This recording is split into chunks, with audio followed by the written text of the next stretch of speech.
श्री शिवाय नमस्तुभ्यं मित्रों, जय महाकाल, हर हर महादेव। तो मित्रों, कैसे हैं आप सब? आशा करते हैं आप सब लोग बहुत अच्छे होंगे।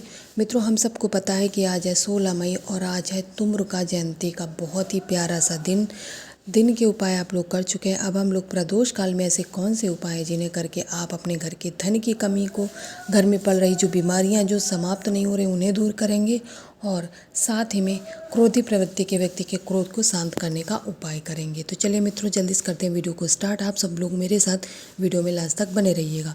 तो मित्रों, जो हमारा पहला उपाय है वह चौमुखी दीपक को तैयार करने वाला उपाय है और इसके फ़ायदे के बारे में सबसे पहले बात करते हैं। आखिर इस दीपक को हम लोग तैयार कैसे करेंगे? इस दीपक को तैयार करने के लिए आप सभी लोगों को स्क्रीन पे एक दीपक दिख रहा है मिट्टी का। तो हमें आटे का नहीं बल्कि मिट्टी का एक दीपक ले लेना है। नया ले लीजिएगा, ज़्यादा अच्छा रहेगा।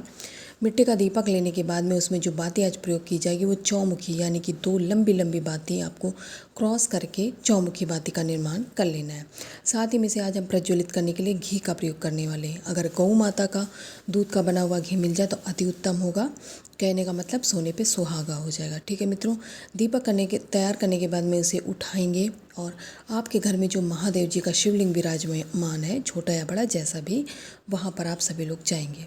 आप सबको पता है कि उत्तर दिशा में मुख करके ही पूजन इत्यादि कार्य किए जाते हैं।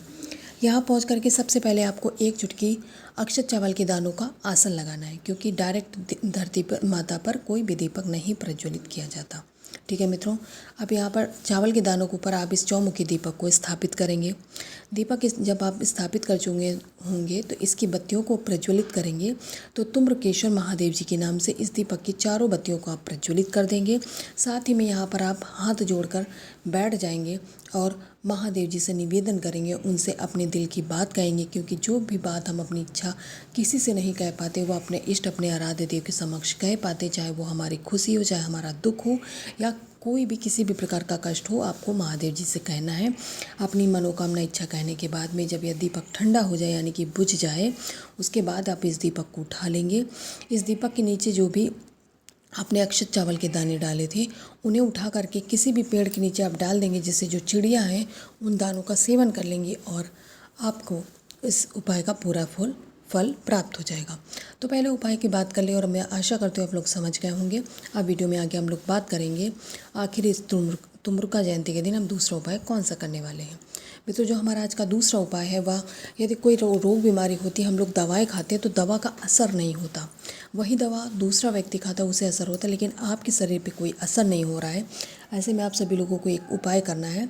पीला चंदन लेना है। कितना लेंगे? एक चुटकी, और इसका पेस्ट बना लेंगे। साथ ही में हरा मूंग लेना है हमें, खड़ा वाला। मूंग दो टाइप का आता है, एक हरा रहता है, एक काला रहता है। तो आपको यहाँ पर हरा वाला मूंग का दाना लेना है, ज़्यादा नहीं लेना। एक चुटकी हरे मूंग के खड़े दाने आप सभी को ले लेने। उस चुटकी के अंदर जितने भी दानों की मात्रा रहेगी उससे हमें कोई फ़र्क नहीं पड़ता। साथ ही में आप सभी लोग तांबे का एक कलश तैयार करेंगे, जिसमें आप अपने घर का सबसे पहले तो जल डालेंगे। जल डालने के बाद में रोग बीमारी का उपाय है तो गंगा जल डालना अनिवार्य हो जाता है। तो जल और गंगा जल डालने के बाद में तीसरी इसमें हम चीज़ डालने वाले हैं, जो आपने एक चुटकी खड़ा मूंग लिया है वो भी इसी कलश के अंदर आप सभी लोग डाल देंगे। इसके बाद में इस मूंग वाले जल का कलश उठाएंगे और जो चंदन लिया है उसे लेकर के आप सभी लोग अपने इष्ट, अपने आराध्य देव भगवान शंकर के शिवलिंग के समक्ष जाएंगे। मित्रों, अब यहाँ पर आप सभी लोगों को माता अशोक सुंदरी का स्थान पता है, तो उस पीले चंदन का लेपन यहाँ माता अशोक सुंदरी के स्थान पे तुम्रका महादेव का स्मरण करते हुए आप सभी लोगों को कर देना है। लेपन करने के बाद में अब आपके पास में मूंग वाला जल बचा हुआ है, उस जल को हमें यहाँ पर महादेव जी के शिवलिंग के 5 स्थानों पे चढ़ाना है। आप सबको पता है कि महादेव जी के शिवलिंग के वो 5 स्थान कौन कौन से हैं। उससे पहले कुंदकेश्वर महादेव जी के नाम से जल चढ़ाएंगे। इस बात का आप सभी लोग स्मरण रखें, क्योंकि रोग बीमारी का उपाय है। सबसे पहले स्थान पे आप सभी लोग विघ्नहर्ता भगवान गणेश के स्थान पे जल चढ़ाएंगे। इसके बाद में भगवान कार्तिकेय के स्थान पे आप सभी लोगों को यही मूंग वाला जल चढ़ाना है, कुंदकेश्वर महादेव जी का नाम लेते हुए। तीसरे नंबर पे माता अशोक सुंदरी के स्थान पे जल चढ़ाना है और चौथे नंबर पर माता का हस्त कमल, जिसे प्यार से कटी भाग भी कहा जाता है, वहाँ पर आप सभी लोग इस कलश के जल को समर्पित करेंगे। पाँचवें और सबसे अंतिम स्थान पे महादेव जी की शिवलिंग के ऊपर कुंदकेश्वर महादेव जी का नाम लेते हुए उस रोगी व्यक्ति के, जिसको दवा असर नहीं कर रही, उसका रोग दूर करने का निवेदन करते हुए श्री शिवाय नमस्तुभ्य मंत्र का जाप करते हुए मित्रों उस कलश में बचे हुए संपूर्ण जल को आप सभी लोगों को समर्पित कर देना है। तो यहाँ पर तुमरुका जयंती के दिन करने वाले दिन के 2 उपायों की बात हम लोगों ने कर ली है।